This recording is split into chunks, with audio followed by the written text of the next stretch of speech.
আজকে টিকিট দিছি কয়জনের হাত জাগান? জান্নাতের টিকিট পাইছেন কে কে? হাত জাগান, তরুণরা হাত জাগাও। বেহেশতের টিকিট লন, বেহেশতের টিকিট, জান্নাতের টিকিট। ওলি ওলি কি ওলি ওলি, হাই হাই হাই, আমার কষ্ট লাগে মানুষ যেতে মুনাফিকি করতে পারে, আমার কষ্ট লাগে। আমি ভাবছিলাম যে এবার একটা সুযোগ যখন আইছে মোল্লাডি একত্রিত হয়ে যাক গা। প্রশাসনের কোমর ভাঙ্গা দিতেছেন আপনারা, সেনাবাহিনীর কোমর ভাঙ্গা দিতেছেন। এই যে চুরি চিন্তায় হুন গুম এগুলো তো বাড়তি থাকবে। প্রশাসন যদি না থাকে ডাকাতটার সুযোগ পেয়ে যাবে। কথা বলেন ঠিক কি না বলেন? কারণটা কি? কি পাইছেন আপনারা? এভাবে রাষ্ট্র চলতে হবে? দেশটা কি কারো বাপ দাদা?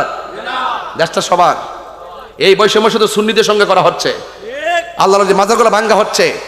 আমরা আমাদের কথা বলবোই। আমার বক্তব্য কেউ রাজনীতির গন্ধ খুঁজবেন না। আর রাজনীতির গন্ধ খুঁজলো কিছু করার নাই, সব জায়গাতে আঙ্গুল দিয়েন না, এটা আমি জানাই রাখি।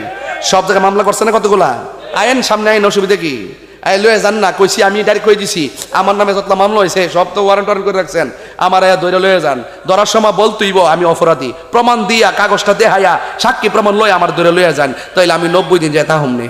রাহাজানি করে না, মারামারি করে না, সন্ত্রাসী করে না, চাঁদাবাজি করে না, দুর্নীতি করে না, সন্ত্রাসী করে না, জেনা করে না, ব্যভিচার করে না, মানুষ মারে না, হত্যা করে না, গুম করে না, দুর্নীতি করে না। এই সমস্ত মানুষদেরকে সহযোগিতা করো। আর যারা এই সমস্ত কাজ করে এদেরকে সহযোগিতা করা যাবে না। ওয়ালা তাআওয়ানু আলাল ইসমি, যারা গুনার কাজ করবে, ওয়াল উদওয়ান, এবং সীমা লঙ্ঘন করবে, এদেরকে সহযোগিতা করা যাবে না। সিদ্ধান্ত মোল্লার না, এই সিদ্ধান্ত কার? আল্লাহ।